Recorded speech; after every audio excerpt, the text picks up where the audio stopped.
आप देख रहे हैं नेटवर्क 22 राज खान के साथ। चलिए बढ़ते हैं आज की कहानी की ओर।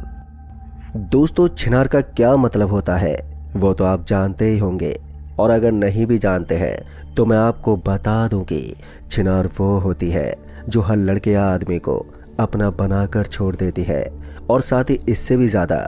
छिनार अगर आपको लाइन मारे तो उस वक्त आप क्या करेंगे? अरे जाहिर सी बात है कि आपका भी ठरकपन बाहर आ जाएगा। लेकिन जब वही छिनार आपके दोस्तों को भी लाइन मारे तो उस वक्त आपके अंदर क्या बीतेगी? तो दोस्तों, आज की कहानी में हम बात करने वाले हैं छिनार की। लेकिन अगर यही छिनार आपकी ज़िंदगी को मौत से रूबरू करवा दे तो शायद आप गलती से भी छिनार की तरफ नहीं देखेंगे। तो ऐसा ही कुछ मेरे साथ भी हुआ था। नमस्कार दोस्तों, मेरा नाम पंकज है और मैं यूपी के इटावा जिले का रहने वाला हूं, और मेरे दो दोस्त विजय और दीपक भी मेरे ही गांव में रहते हैं। हम तीनों ही शुरू से ठरकी थे। हम जहां भी जाते वहीं पर किसी न किसी लड़की को लाइन मारने लगते, पर हमारी बदकिस्मती ये थी कि हमें कोई भी लड़की पसंद ही नहीं करती थी। पता नहीं भगवान ने शायद हमारे हाथों की लकीरों में लड़की दी ही नहीं थी। फिर ऐसे ही एक दिन हमारे एक करीबी दोस्त विक्रम की शादी तय हो गई थी, तो हमें उसकी शादी में जाना था। शादी परसों की थी। फिर मैंने विजय और दीपक को कह दिया, और उसके बाद परसों हम लोग अपनी बाइक से निकलने वाले थे, क्योंकि विक्रम का गांव हमारे गांव से 10 किलोमीटर की दूरी पर था, इसलिए हम अपनी बाइक से जाने वाले थे। फिर वो दिन भी आ गया और उसी वक्त हम तीनों रात के 8 बजे अपने घर से निकल पड़े। मेरे पीछे विजय बैठा हुआ था और दीपक अकेले अपने बाइक पर था। मैं बाइक को चलाए जा रहा था। फिर हम लोगों ने बाइक की स्पीड को तेज कर दिया, क्योंकि रात का वक्त था और उस वक्त रोड पूरी तरह से खाली नजर आ रहा था। फिर कुछ समय के बाद हम लोग शादी में पहुंच गए, और शादी में पहुंचने के बाद हम सीधा विक्रम से जाकर मिले, जो कि दूल्हे के लिबास में सजा हुआ था। विक्रम से मिलने के बाद हम लोग बाहर आ गए, क्योंकि बारात भी निकलने वाली थी। हम लोग गाड़ी के अंदर बैठ गए, और जब बारात लड़की वाले के यहाँ पर पहुंची तो वहाँ पर हमारी आंखें एक खूबसूरत लड़की को ढूंढने लगी। फिर इसी बीच हमारी नज़रें सामने बज रहे डीजे पर गई, जहाँ पर कुछ लड़की डांस करती हुई दिख रही थी। उन लड़कियों को डांस करता हुआ देख हम तीनों उनके पास जाकर उनका डांस देखने लगे। लेकिन इसी बीच मेरी नज़र सामने खड़ी एक लड़की पर पड़ी, जो कि मेरी तरफ ही घूर कर देख रही थी। जब वो लड़की मेरी तरफ देख रही थी तो उसी वक्त मैंने विजय को बताया, लेकिन उसने मुझसे जो कहा तो उसे सुनकर तो मेरा दिल टूट गया, और साथ ही मेरे प्यार के लड्डू भी। लेकिन उसके बाद तो मेरा दिमाग ही घूम गया। उसने कहा कि अबे वो मुझे भी देख रही है। और जब विजय ने दीपक को बताया तो उसका भी जवाब यही था कि वो उसे देख रही है। हम तीनों की उस वक्त बहस चलने लगी कि तभी पास में खड़े एक लड़के ने हमें कहा कि अरे भाई, आप उस लड़की को नहीं जानते, लगता है शायद आप इस गांव में नए हो। वो लड़की एक छिनार है, वो सबको ऐसे ही लाइन मारती है, और उसके झांसे में मत आ जाना, नहीं तो तुम्हारी जान भी जा सकती है। उस आदमी की ये बात सुनने के बाद हमें ये लगा कि ये हमसे झूठ बोल रहा है, क्योंकि ये हमारा पत्ता काटना चाहता है, इसलिए हमें ऐसा बोल रहा है। फिर उसके बाद हम खाना खाकर सोने चले गए। जब मैं सो रहा था तो किसी की आवाज़ के चलते मेरी आँख खुल गई। जब मेरी आंखें खुली तो मैंने देखा कि वही लड़की मुझे सामने पेड़ के पीछे से इशारा करके बुला रही थी। उस लड़की को इशारा करता देख खुशी के मारे मेरा दिल जोरों से धड़कने लगा, और मेरी खुशी का कोई ठिकाना नहीं था। मैंने फौरन ही विजय और दीपक की तरफ देखा तो वो सो रहे थे। उन दोनों को सोता हुआ देखकर मुझे और भी राहत मिली, और फिर इसके बाद वो लड़की इशारा देते हुए वहाँ से जाने लगी। उस लड़की को वहाँ से जाता देखकर मैं अपने आप को रोक नहीं पाया, और मैं तुरंत ही उस लड़की के पीछे पीछे जाने लगा। लेकिन उसके बाद मैंने जो देखा उसे देखकर मुझे अपनी आंखों पर भरोसा ही नहीं हुआ। दरअसल मैंने देखा कि दीपक उस लड़की के पीछे पीछे जा रहा था, और दीपक को देखकर मेरे मन में कई सारे सवाल उमड़ने लगे कि ये तो मुमकिन नहीं हो सकता। फिर मैंने तुरंत ही पीछे पलटकर आंगन में बिछी खाट की तरफ देखा, जहां पर हम लोग सो रहे थे, तो दीपक और विजय मुझे वहां पर नजर नहीं आ रहे थे। तभी मैंने सोचा कि ऐसा कैसे हो सकता है शायद मैं कहीं कोई सपना तो नहीं देख रहा। फिर उसके बाद जब मैंने दीपक की ओर देखा तो मैंने पाया कि विजय भी उस लड़की के पीछे पीछे जा रहा था और दीपक चुप चुप कर विजय के पीछे पीछे जा रहा था। उस समय ये सब चीज़ें मेरे दिमाग में भ्रम पैदा कर रही थी कि ऐसा कैसे हो सकता है। खैर इन सब बातों को छोड़कर मैं भी उन दोनों के पीछे पीछे जाने लगा। मैं छुप छुप कर उन दोनों के पीछे पीछे जा रहा था और फिर जब वो लड़की जंगल के काफ़ी अंदर आ गई तो मुझे उस वक्त थोड़ा ठीक नहीं लगा। लेकिन जब वो लड़की एक झोपड़ी के पास रुकी और फिर वो पीछे मुड़ी तो उसने विजय और दीपक को एक खूबसूरत मुस्कान दी और उसके बाद वो उस झोपड़ी के अंदर चली गई। वो लड़की जैसे उस झोपड़ी के अंदर गई तो उस लड़की के पीछे विजय भी उस झोपड़ी के अंदर चला गया, लेकिन दीपक बाहर ही खड़ा रहा। पर दीपक बाहर क्यों खड़ा रहा ये तो मुझे समझ में नहीं आया। मैं उसे अभी देख ही रहा था कि इसी बीच वो लड़की झोपड़ी के बाहर आ गई और उसके बाद वो वहाँ से आगे जाने लगी। उस लड़की को आगे जाता देख दीपक भी उस लड़की के पीछे पीछे जाने लगा। मुझे उस वक्त ये समझ में नहीं आया कि उस लड़की ने विजय के साथ क्या किया होगा, क्योंकि विजय उस झोपड़ी से बाहर ही नहीं आया था। विजय के बाहर ना आने पर मुझे थोड़ी चिंता होने लगी, पर दीपक तो अभी भी उस लड़की के पीछे पीछे ही जा रहा था। पर जैसे ही दीपक और वो लड़की झोपड़ी से काफ़ी आगे चले गए तो मैं बिना सोचे समझे उस झोपड़ी के पास पहुंचा और फिर उसके अंदर जाकर देखा तो मैंने पाया कि विजय ज़मीन पर बेहोश पड़ा हुआ है। लेकिन जब मैं उसके पास पहुंचा तो मैंने देखा कि उसके पूरे शरीर में कीलें चुभी हुई है। उन कीलों को देखकर मेरी आंखें फटी की फटी रह गई।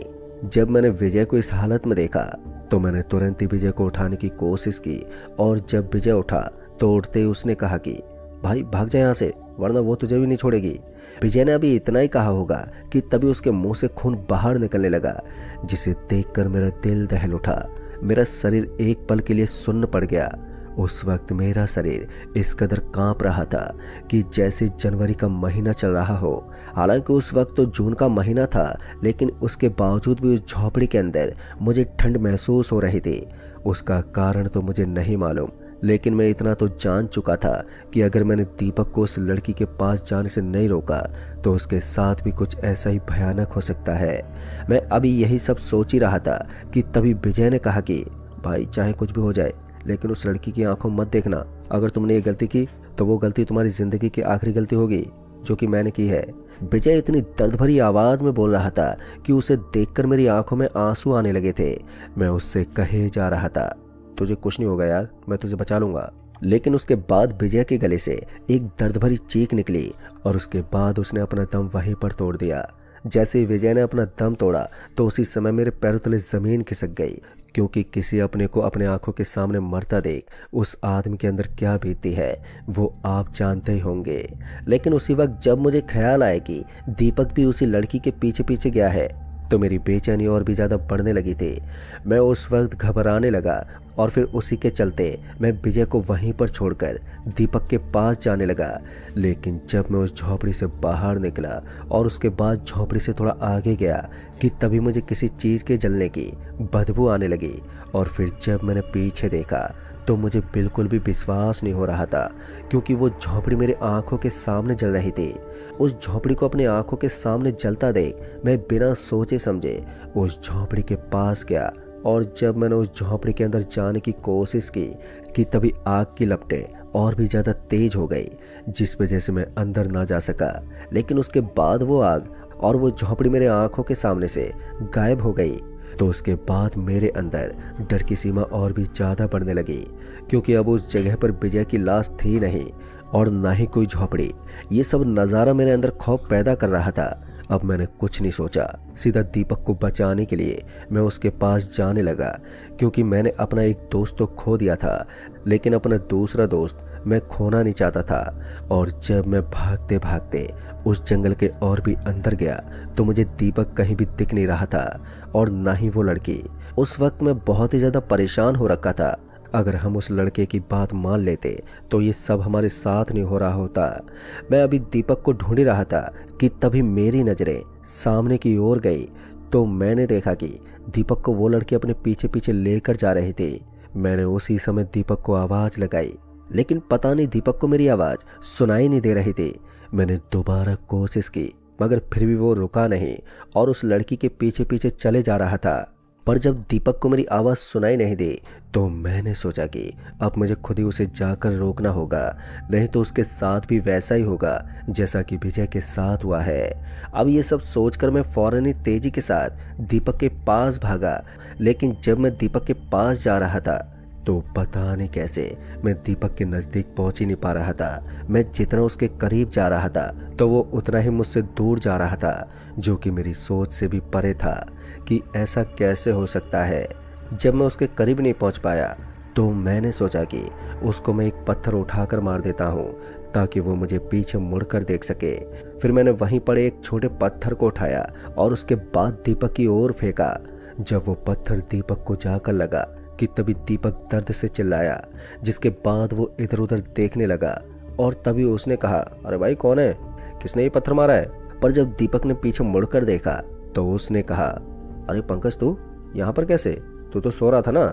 इससे पहले कि दीपक को मैं इस बात का जवाब दे पाता कि उससे पहले ही वो लड़की दीपक के करीब आ गई और उसे लेकर जाने लगी। जब वो लड़की दीपक को लेकर वहां से जाने लगी तो मैंने दीपक को रोकने की बहुत कोशिश की। हालांकि मैं दीपक को सब बताने वाला था कि विजय के साथ क्या हुआ है, लेकिन पता नहीं मेरी आवाज़ को क्या हुआ कि मेरे मुंह से एक भी शब्द नहीं निकल रहा था। मैं बोलने की पूरी कोशिश कर रहा था लेकिन मेरे मुंह से शब्द ही नहीं निकल रहा था। उस वक्त मैं और भी ज़्यादा परेशान हो गया कि दीपक को उस लड़की से कैसे बचाऊं। फिर मैंने दीपक के पीछे पीछे जाने की सोची, पर उसी वक्त मेरे पैर वहीं पर जम से गए। मेरे पैर इस कदर वहां पर जम गए थे कि मैं चाहकर भी अपने पैरों को वहां से आगे की तरफ नहीं बढ़ा पा रहा था। मैं उस जगह पर डरा सहमा खड़ा रहा और ये सोचता रहा कि मैं करूं तो करूं क्या। अभी मैं यही सब सोच ही रहा था कि तभी वो लड़की दीपक को लेके वहां से काफ़ी आगे चली गई और उसके बाद वो दोनों मेरी आंखों से कब ओझल हो गए मुझे पता ही नहीं चला। लेकिन उन लोगों के जाने के बाद उस वक्त मैंने मन ही मन अपने इष्ट देवता का नाम लिया और उसके बाद मेरे कदम आगे की ओर बढ़ने लग गए। जैसे मेरे कदम आगे बढ़ने लगे तो मैंने पाया कि अब मेरा गला भी बिल्कुल ठीक हो गया है। तो फिर मैं बिना कुछ सोचे समझे और बिना पीछे मुड़े दीपक को बचाने के लिए जाने लगा। थोड़ी दूर आगे जाने के बाद जब मुझे दीपक कहीं नहीं दिखा तो मैं और भी ज़्यादा चिंतित हो गया कि आखिर दीपक गया तो गया कहाँ। मुझे उस वक्त घबराहट भी होने लगी थी, मगर अपनी घबराहट को मैंने अपने काबू में करके रखा था, लेकिन फिर भी मैं बेचैन था। जब मैं थोड़ा और आगे गया तो मैंने देखा कि वहाँ पर एक बरगद का पेड़ है और उस बरगद के पेड़ को देखकर ऐसा लग रहा था जैसे कि ये काफ़ी साल पुराना पेड़ है, क्योंकि उस बरगद के पेड़ की जड़ें बाहर निकल कर आ रही थी। वो पेड़ मुझे देखने में काफ़ी डरावना लग रहा था और साथ ही उस जगह पर इतना गहरा सन्नाटा पसरा हुआ था कि किसी भी जानवर या पक्षी की मुझे कोई भी आवाज़ सुनाई नहीं दे रही थी। उस वक्त मैंने डरते डरते दीपक को आवाज़ लगाई, मगर दीपक का मुझे कोई भी जवाब नहीं मिल रहा था। लेकिन जब मैं उस बरगद के पेड़ की ओर नज़दीक गया तो मैंने देखा कि दीपक के कपड़े उसी बरगद के पेड़ के नीचे पड़े हुए थे जो कि उसने पहन रखे थे। लेकिन मेरी आंखें तब फटी की फटी रह गई जब मैंने उस लड़की के भी कपड़े उसी बरगद के पेड़ के नीचे देखे। अब ये सब देखने के बाद मैं बहुत ही उलझन में फंस गया था कि अब दीपक के साथ उस लड़की ने क्या किया होगा। मैं इसी सोच में था कि तभी मुझे दीपक की आवाज़ सुनाई दी, तो मैं उसी वक्त झट से चारों तरफ देखने लगा। चारों तरफ देखने के बाद भी दीपक मुझे कहीं भी नजर नहीं आया। दीपक के नजर न आने पर मैं और भी ज़्यादा चिंतित हो गया। लेकिन इसी बीच जब मेरे सर पर कुछ गिरा तो उसके बाद मैंने अपने सर पर हाथ लगा कर देखा कि आखिर वो चीज़ क्या है। तो मैंने पाया कि वो जो चीज़ थी वो खून था। खून को अपने सर पर गिरता देख मेरा शरीर जोरों से कांपने लगा और मैंने जब उस बरगद के पेड़ के ऊपर देखा तो उसे देखकर मुझे अपनी आंखों पर बिल्कुल भी भरोसा नहीं हुआ। दरअसल दीपक उस बरगद के पेड़ पर टंगा हुआ था, वो भी नग्न अवस्था में, और उसकी आंखें तो मानो पूरी सफेद ही पड़ गई थी। अब दीपक को पेड़ के ऊपर देखकर मेरी हालत तो खराब होती जा रही थी, मगर मैं ये सोच रहा था कि दीपक को नीचे कैसे उतारूं। मैं अभी दीपक को नीचे उतारने की सोच रहा था, पर पता नहीं कैसे दीपक नीचे आकर गिरा। दीपक जैसे नीचे गिरा तो मैंने उसे उठाया और जब मैंने उससे कुछ पूछना चाहा तब तक मेरी आंखों के सामने उसने अपना दम तोड़ दिया। दीपक के दम तोड़ते अब मेरा शरीर बिल्कुल भी काम नहीं कर रहा था, बस मेरी आंखों से आंसू निकल रहे थे। लेकिन मैंने कैसे भी करके अपने आप को संभाला और वहाँ से बिना सोचे समझे भागने की सोची, क्योंकि अगर मैं भी यहाँ थोड़ी देर और रुका तो शायद मेरा भी हाल इन्हीं की तरह होगा। मैं वहाँ से जल्दी से उठा और जल्दी से गांव पहुँचने की कोशिश की ताकि गांव के लोगों को ये बात बता सकूं। मैं फौरन ही वहाँ से उठा और उसके बाद मैं भागता ही रहा, पर पता नहीं उस वक्त मुझे क्या सूझा कि मैं बिल्कुल भी वहाँ पर रुका नहीं। अगर मुझे उस लड़की ने देख लिया तो शायद वो मुझे भी नहीं छोड़ेगी। फिर उसके बाद जब मैं गांव में पहुँचा और उस बंदे को मैंने जगाया जिसने ये कहा था कि उस छिनार के झांसे में जो भी आया तो वो जान से मारा जाएगा। फिर मैंने उस लड़के को सारी बात बताई। मेरी पूरी बात सुनने के बाद उस लड़के ने कहा कि मैंने कहा था ना उस छिनार के झांसे मत आना, तो तुम क्यों उसके पीछे गए। फिर उस आदमी ने बताया कि वो लड़की कोई आम छिनार लड़की नहीं है। उस छिनार ने अब तक काफ़ी लोगों की जानें ली है। जो भी उसके पीछे गया वो वापस नहीं आ पाया। उस लड़के ने मुझे बताया कि ये बात कुछ महीनों पहले की है, जब वो छिनार इस गांव में रहा करती थी, लेकिन उसकी हरकतें कुछ ज़्यादा ही खराब होने लगी थी। वो नए नए लड़कों को अपने जंगलों में फंसाती थी और उसके साथ गलत काम करती थी। फिर उसके बाद गांव के लोगों ने उसे गांव से बाहर निकाल दिया, जिसके बाद वो पास के जंगलों में झोपड़ी बनाकर रहने लगी।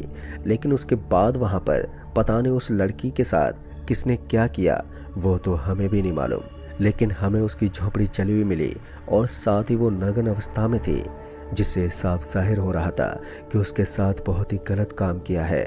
लेकिन उसके कुछ दिनों के बाद हमें वहाँ पर 4 लोगों की लाशें मिली। वो लाश नग्न अवस्था में थी। वो लोग कोई बाहरी लोग थे। और फिर जब पुलिस वहाँ पर आई तो उन्होंने छानबीन की, पर छानबीन के दौरान उन्हें कोई भी सबूत या सुराग नहीं मिला कि आखिर उन चारों की मौत कैसे हुई। लेकिन उसके बाद वो छिनार लड़की ठरकी लोगों को दिखने लगी और जो भी उसके साथ गया या उसे टोका तो उसकी लाश गांव वालों को आज तक नहीं मिली। पर किसी समय मैं भी उस लड़की की खूबसूरती पर दीवाना हुआ करता था जब वो जिंदा थी। दोस्तों, जब ये बात मुझे पता चली तब से मैं सावधान हो गया और उस लड़के की ये बात सुनकर मैं ये तो समझ गया कि मैंने अपने 2 दोस्तों को खो दिया था। लेकिन फिर जब मैं गांव के कुछ लोगों के साथ उस जंगल में गया तो मुझे सिर्फ दीपक और विजय के कपड़े ही मिले और उसके बाद से मैं कभी भी उस गांव के आसपास भी नहीं भटकता और मुझे अपने 2 दोस्त के खोने का आज भी अफसोस होता है, जिसे याद करके मेरा गला भर आता है। तो दोस्तों, इस कहानी में बस इतना ही। तब तक के लिए बाय एंड टेक केयर। दोस्तों, मैं आज आपको एक ऐसी कहानी बताने जा रहा हूँ जो आपने इससे पहले कभी सुनी नहीं होगी, और मैं आपको बताऊंगा कि वो खूबसूरत लड़की का राज क्या था, जिसको जानने के बाद मेरे पैरों तले ज़मीन खिसक गई और उसने अपने फ़ायदे के लिए कैसे मेरा इस्तेमाल किया। तो चलिए आपको बताते हैं कि उस दिन आखिर मेरे साथ हुआ क्या था। दोस्तों, मेरी उस खूबसूरत लड़की से मुलाकात मेरे कॉलेज में हुई थी और वो मेरे कॉलेज में सबसे अच्छी दोस्त बन गई। उसका नाम प्रिया था। उसको लेकर मेरे दोस्त मुझे मना भी क्या करते थे कि तो उसके ज़्यादा करीब मत जा, क्योंकि जो भी उसके करीब जाता है वो कुछ दिनों के बाद ही गायब हो जाता है और फिर उसका किसी को भी कुछ भी पता नहीं चलता। ये बात सुनकर मुझे भी ये लग गया था कि मेरे दोस्त मुझसे काफ़ी ज़्यादा जल रहे हैं, क्योंकि असल में वो कॉलेज की सबसे बहुत ही खूबसूरत लड़की थी। अगर सच कहूँ तो मैंने इतनी खूबसूरत लड़की अपनी 24 साल की उम्र तक में नहीं देखी थी। मेरी उससे दोस्ती 2.5 महीने पहले ही हो गई थी और समय के साथ साथ लगातार वो मेरे करीब आती जा रही थी। पर मुझे नहीं मालूम था कि उसके करीब आने के पीछे ये वजह थी। आज 2.5 महीने हो गए हैं और आज उसने मेरे साथ कुछ ऐसा कर दिया जिसके बाद मेरे होश गुल हो गए। असल में उसने मुझे कोई चीज़ सुंघाकर बेहोश कर दिया था, तो मैंने अपने आप को एक अकेले कमरे में पाया। मेरे हाथ पर बंधे हुए थे और मैं एक कुर्सी पर बैठा हुआ था, जिसकी वजह से मैं कुछ भी बोल नहीं पा रहा था। मैंने चारों तरफ अपनी गर्दन घुमाकर भी देखा तो मुझे सही से दिखाई भी नहीं दिया, क्योंकि पूरे कमरे में सिर्फ और सिर्फ मोमबत्ती ही जल रही थी। यहाँ लाइट के ज़माने में एक घर में मोमबत्ती का जलना काफ़ी ज़्यादा अटपटा सा लग रहा था। जब मैंने देखा कि मेरे पीछे कोई आ रहा है तो मैं वापस से बेहोश होने की एक्टिंग करने लगा। दरअसल मैंने देखा कि मेरे पीछे से वही लड़की आ रही थी जिस पर मैं अपने से ज़्यादा कभी भरोसा किया करता था। मैंने अपनी आंख धीरे से खोलकर देखी तो वो मेरे आगे की तरफ कहीं पर जा रही थी। मैंने देखा कि उसके चेहरे पर सफ़ेद सफ़ेद कुछ पाउडर लगा हुआ है।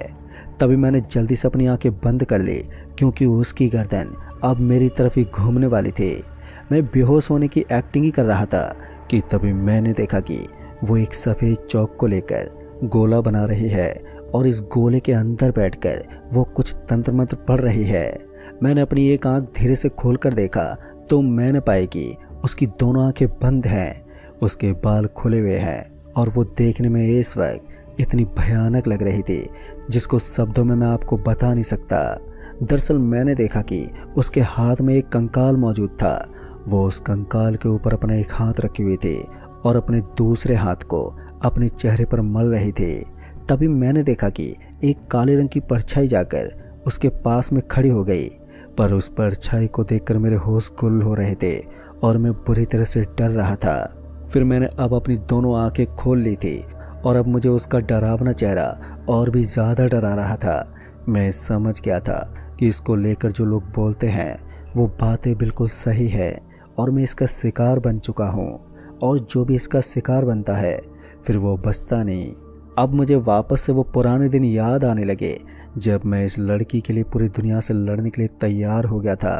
खासकर मैंने अपने बचपन के दोस्तों की भी बातें नहीं मानी थी। काश कि मैं उन दोस्तों की बात मान लेता तो आज मेरे साथ ऐसा नहीं होता।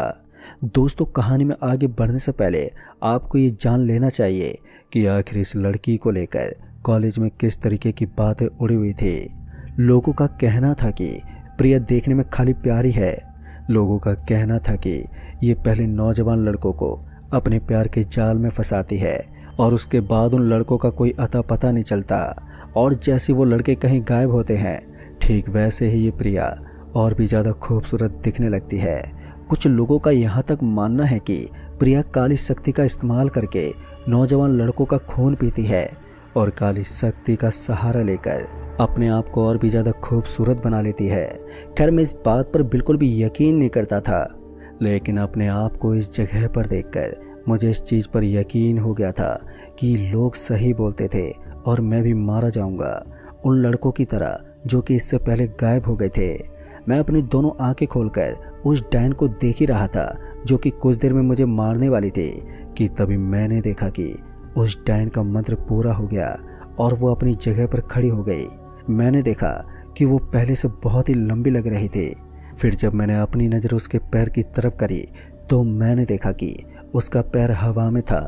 अब इस चीज़ को देखकर मैं और भी ज़्यादा डर गया था और मुझे मालूम था कि मेरी मौत मेरे सामने है, लेकिन इसके बावजूद मैं चाहते हुए भी अपने आप को बचाने की कोशिश नहीं कर पा रहा था, क्योंकि मेरे हाथ कुर्सी के पीछे की तरफ बंधे हुए थे और मेरे पैरों को भी उसने बांध के रखा था। मैंने देखा वो सीधे उड़ते हुए मेरे सामने आ गई और वो मेरी खुली आंखें देखकर मुस्कुराई। उसे देखकर मेरे पसीने निकलने लगे। दरअसल मैंने अपनी आंखों के इशारे से अपने आप को उसको खोलने के लिए बोला, लेकिन इसका कोई फ़ायदा ही नहीं हुआ। मैंने देखा कि उस डायन ने अपने दोनों हाथ अपने चेहरे पर मले और उसके चेहरे पर जो वाइट कलर का पाउडर लगा हुआ था उसने उसको अपने हाथों पर लगाया और मेरे मुंह पर लगाने लगी। मैं अपने मुंह को इधर उधर घुमा रहा था ताकि वो मेरे मुंह पर पाउडर न लगा सके।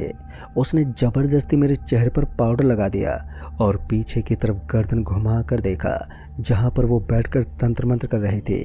उसने अपने हाथों से इशारा किया और उड़ता हुआ एक कंकाल उस डायन के हाथ में आ गया। ये कंकाल किसी की खोपड़ी थी और तभी वो मेरे पीछे उस कंकाल को लेकर गई। मेरे हाथ कुर्सी से बंधे हुए थे तो उसने मेरे हाथ में अपने नाखून भोंक दिए और उसके नाखून अचानक से काफ़ी लंबे हो गए थे। उसी को भोंककर उसने मेरे हाथों से खून निकालना शुरू कर दिया था और वो खून निकालकर उस खोपड़ी के अंदर भरने लगी। जितना खून निकल सकता था उसने मेरे हाथ से खून निकाल लिया और उसके बाद वो उड़ती हुई उस गोले के अंदर चली गई जहाँ पर वो बैठकर काला जादू कर रही थी। मैं अपनी आंखों से ये सब होते हुए देख रहा था, पर कुछ देर के बाद वो वहाँ पर बैठ गई और उसने जो खोपड़ी के अंदर मेरा खून भरा हुआ था उसी खून को मेरे सामने मुंह लगाकर पीने लगी। मैं उसे खून पीता हुआ देखकर बड़ा ही अचंभव में पड़ गया, क्योंकि जैसे वो खून पीना शुरू कर रही थी तो वैसे मेरे मुंह में उसके द्वारा लाया गया वो सफ़ेद पाउडर मेरे चेहरे की स्किन को काटना शुरू कर चुका था। तभी मैं दर्द से बहुत ज़ोर ज़ोर से चिल्लाने लगा, लेकिन उस डायन द्वारा मेरे मुंह पर उस कपड़े को बांधे जाने की वजह से मेरी आवाज़ मेरे मुंह से बाहर ही नहीं निकल पा रही थी। मुझे काफ़ी ज़्यादा दर्द होने लगा था और मेरी उंगलियों का जो खून था वो टप टप करके ज़मीन पर गिर रहा था। लेकिन सामने बैठी वो डायन बड़े ही मज़े लेकर मेरा खून पी रही थी। तभी मैंने देखा कि अभी पूरी खोपड़ी से खून ख़त्म भी नहीं हुआ था कि उसके चेहरे पर लगा वो सफ़ेद सफ़ेद हल्का सा जो पाउडर बच गया था, अब वो अपने आप ही साफ़ हो रहा था। यानी कि वो पाउडर अब खुद पे खुद ज़मीन पर गिर रहा था। और जैसे जैसे वो पाउडर ज़मीन पर गिर रहा था तो वैसे वैसे उसके चेहरे पर निखार आता चला जा रहा था। जैसे पूरा चेहरा उस डैन का साफ़ हो गया तो उसके बाद वहाँ पर काले रंग की जो परछाई मौजूद थी वो परछाई मेरी तरफ बढ़ने लगी। और उसको अपनी ओर आता हुआ देखकर मैं इतना तो समझ गया था कि अब मेरे साथ ज़रूर कुछ बहुत बुरा होने वाला है। तभी मैंने अपनी आंखें डर के मारे बंद कर ली थी और मेरा पूरा शरीर पसीने से भीग चुका था। तभी मुझे एहसास हुआ कि जैसे कोई मेरा हाथ खोल रहा है। और जैसे मैंने अपनी आंखें खोल कर देखा तो मुझे पीछे कोई भी दिखाई नहीं दिया। मैंने जब गर्दन घुमाकर देखने की कोशिश की तब भी पीछे कोई नज़र नहीं आ रहा था। लेकिन जब मैंने नीचे की तरफ अपनी नज़र घुमाई तो मैंने देखा कि ज़मीन पर एक काले रंग की परछाई है। वो परछाई वही थी जो कि मेरी तरफ बढ़कर आई थी। अब वो मुझे खोल रही थी। तभी उसने मेरा हाथ खोल दिया और उसके बाद मुझे महसूस होने लगा जैसे अब मेरा पैर भी कोई खोल रहा है। मुझे लग रहा था कि अब मुझे आज़ादी मिलने वाली है, लेकिन मैं पूरी तरीके से गलत था। इस चीज़ का यकीन मुझे आगे जाकर हो गया जब उसने मेरा पैर खोल दिया। फिर उसके बाद मैं बाहर की तरफ भागने की कोशिश करने लगा, लेकिन अचानक से किसी ने मुझे पीछे से पकड़कर हवा में उठा लिया और वापस से उसी डैन की तरफ मुझे घुमा दिया। अब उस डैन ने मुझे ऊपर से नीचे तक देखा और देखकर स्माइल करी। उसके बाद वो काली परछाई मुझे पकड़कर एक दूसरे कमरे में ले गई और वहाँ पर मुझे एक स्ट्रेचर पर लेटाकर बांध दिया। मैं हाथ पैर चलाने की कोशिश कर रहा था, लेकिन इसका भी कोई फ़ायदा नहीं हो रहा था। तभी वो काली परछाई मुझे अपने से दूर जाती हुई दिखाई दी। मैंने अपने हाथ पैर को हिलाकर भी देखा तो अब वो पूरी तरीके से बंध चुके थे। मैं चाहते हुए भी अब हिल-डुल नहीं सकता था। अब मेरे मन में सिर्फ और सिर्फ यही ख्याल आ रहा था कि अब मेरे साथ क्या क्या होने वाला है।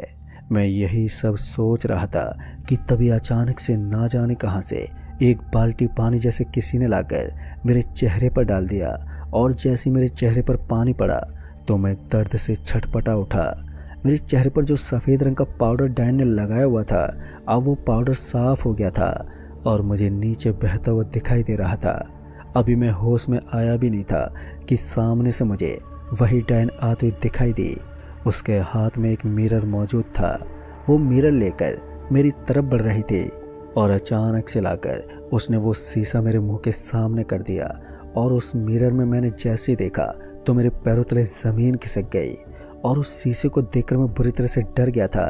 असल में उसमें मैंने किसी और को नहीं देखा था, बल्कि उसमें मैंने खुद को ही देखा था। मैं अपने आप को देखकर इसलिए डर गया था क्योंकि मेरा चेहरा पहले वाले चेहरा जैसा नहीं था, बल्कि अब मेरे चेहरे पर झुर्रियाँ आ गई थी।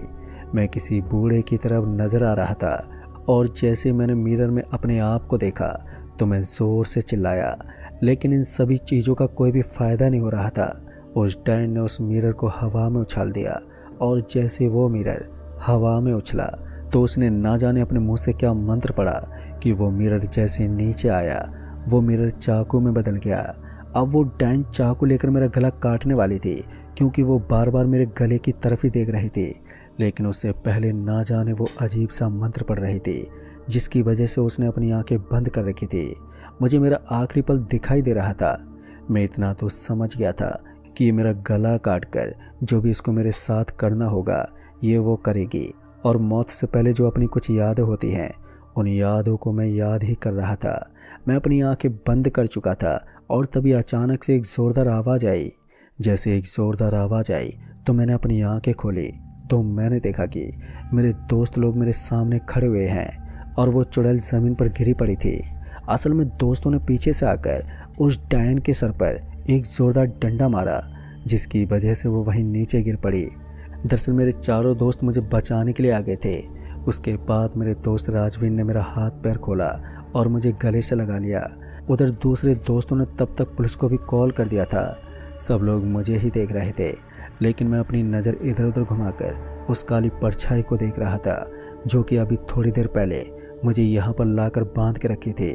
लेकिन जैसे वो डैन बेहोश हो गई तो वैसे वो काली परछाई भी कहीं पर गायब हो गई थी। पर आप सोच रहे होंगे मेरे दोस्तों को कैसे पता चला। असल में जब मैं प्रिया से मिलने के लिए जा रहा था तो मैंने एक्साइटमेंट में ये सारी बातें अपने दोस्त राजवीर को बता दी थी, और राजवीर को उस प्रिया के ऊपर पहले से ही शक था, और राजवीर ने ये सारी बातें हमारे ग्रुप के दोस्तों को बताई, और उसके बाद ये सभी लोग यहाँ पर मेरी लाइव लोकेशन का सहारा लेकर आ गए। दोस्तों, मेरी गलती मुझे इतनी भारी पड़ गई कि आज भी मैं अपनी गलती की सज़ा भुगत रहा हूँ। आज भी मैं किसी बूढ़े इंसान जैसा दिखने में लगता हूँ। खाली मेरी छोटी सी गलती मुझे ले डूबी, और अगर समय पर मेरे दोस्त लोग मुझे नहीं बचाते तो शायद मैं मर भी चुका होता। दोस्तों, उस डैन को पुलिस के हवाले तो कर दिया गया, पर अब वो अपनी बची हुई पूरी ज़िंदगी जेल में ही बिताएगी। तो दोस्तों, इस कहानी में बस इतना ही। कहानी आपको पसंद आई हो तो वीडियो को लाइक शेयर कमेंट ज़रूर कर दें, और साथ ही अगर चैनल पर नए हैं तो चैनल को भी सब्सक्राइब ज़रूर कर दें। तो मैं